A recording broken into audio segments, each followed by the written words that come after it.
Hey guys, ZeroArmada here, patch minute for version 993 on December 19th, 2012.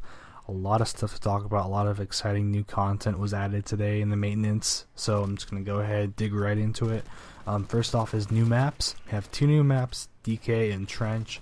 DK is kind of a similar size to Holodeck. It's not as small as Holodeck, but it's not as big as another CQC type map like Heavy Metal or Deadlock or Pile Driver. So it's not really as bad as Holodeck in terms of how chaotic it can be. It's kind of, I guess you can say, controlled chaos. You have a lot of vertical pathways, stairways, platforms from building to building. A lot of your fighting will mostly be on the roofs of buildings. So it's kind of like a skyline fight, I guess you can say. I've had a lot of success using the TSMG on DK, mostly because of the fact that it's got a high bullet output and it's got a lot of bullets. So you really don't have time to sit back and kind of camp it out or reload or play it safe. You have to really just go all out, balls deep, and just rush the enemy. Gotta keep on your move. So really does suit the people who like to play Holodeck, I guess you can say, in terms of like the type of builds, the speed builds, the close quarters combat builds, but it's more of a controlled environment, I guess you can say. Other map is Trench. Trench is a mid-range little area. It's kind of, the theme of it's kind of like a dig site. You have two basic levels, if you want to just boil it down as simple as possible. You have the bottom area, which is more of the actual excavation site. And then you have the second floor, which is mostly platforms that kind of traverse throughout the whole map. Ladders, elevators, a lot of elevators, and bridges. So from a simple standpoint, it's kind of who can get the vantage point, who can get the higher ground, and who can put themselves in the best position to take out their enemies. Definitely Trench is more suited for the assault rifles, the bolt action rifles, the AMRs, more of the long range to medium range combat, much similar to Containment or Offshore, or two prime examples. In terms of new content for items, new hero was released, Kronos. Kronos is a hacker based hero. He comes with the firewall breach kit, so he gets one less data node, or one less node that he has to hack from objective based points like the domination points or the doors and such. Also, he's got about 150 health, 9.89 run speed, so he's really fragile. Has the turret, has the HRV decoy, so just a lot of different stuff. Mostly suited for objective based gameplay. 2000 Zen or $20 USD can unlock Kronos permanently. You buy him and then he's yours. New sidearms also released this snub nose receiver.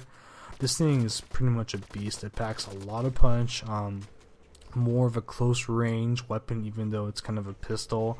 93 damage, 600 fire rate. You got 2.86 spread for the hip initially.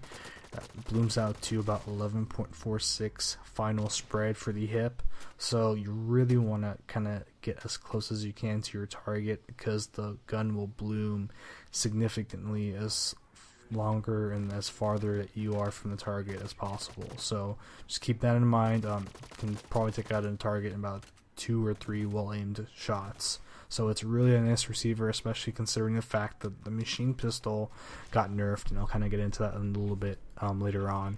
We have 2 new muzzle pieces, a new barrel, and 2 armor pieces, a chest piece and a leg piece, that provide more varied customization. So check those out if you kind of want to get a different edge or different build, or you want to try something new. New depot item, the Assault AI, and this is basically if you've ever played the bot deathmatch or the single player bot mode, which is basically yourself and a bunch of bots playing on Holodeck.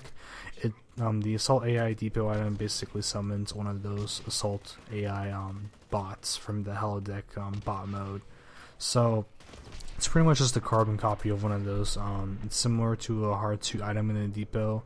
You buy the item, it's about 600 CP, I want to say, and you have to stand near the ground, hold it for about 5 or 6 seconds, and then it will summon Assault AI from the sky, like it's God. And it's pretty much got aimbot. it's AI, it's artificial intelligence. You can't really make it that human-like, but It's kind of got a little twitching action here and there, but definitely something you want to try out and see if you want to use it. Other new items or other new content added. Daily mission system was finally added. First off, it's not really that much content in terms of the amount of missions you have. They're starting off with one basic mission. First team game you win each day will award you with 100 GP token. That of course adds up, but they're just starting off with something simple, and they said they're going to build onto the system as time progresses, but it's kind of encouraging to see that system go live. New features: the marketplace has been removed. Essentially they want you pretty much have all your purchases done through the customization menu, and anything left over that's not really used in the customization menu, like the utility items like the XP boost, the GP boost, and stuff like that, you would have to go into the newly dubbed mini mart and buy them through there. Stamina and health mutators are now available for premium server options. You can set health to about 1000%, which is roughly 2050 HP, give or take, for average like 222 build. Stamina you can also set to 0 to 1000%. 0 would basically mean you don't have any stamina, you walk the entire time. 1000 stamina or 1000% stamina, you basically can sprint for 20 minutes, or I think it's 10 minutes actually, 10 minutes straight without having to like sit back and rest. So it's pretty insane. TeamSpeak is now active on all game servers. That basically means that voice over IP or voice chat is now available and functional. You can go to the audio settings in your Blacklight client to check out some of the options for the voice over IP. UI tweaks, a couple really key stuff here. Added a new inspect overlay to the HUD that allows a player's armor, weapon, gear, and data nodes to be viewable. So pretty much when you die, you have an option to see everyone's gear, which is really cool. Kind of makes it kind of cool to see what you got killed by, or see if the dude that you just got killed by is a rabid data node user that you want to curse for the length of your life. But that's probably one of the biggest UI changes that I really appreciated and really thank Zombie for. A couple other small things: in-game chat will now default to lobby rather than team chat.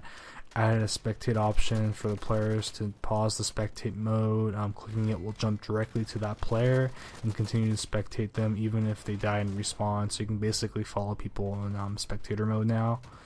Balance changes: machine pistols damage was lowered. The base damage was lowered from 45 to 35.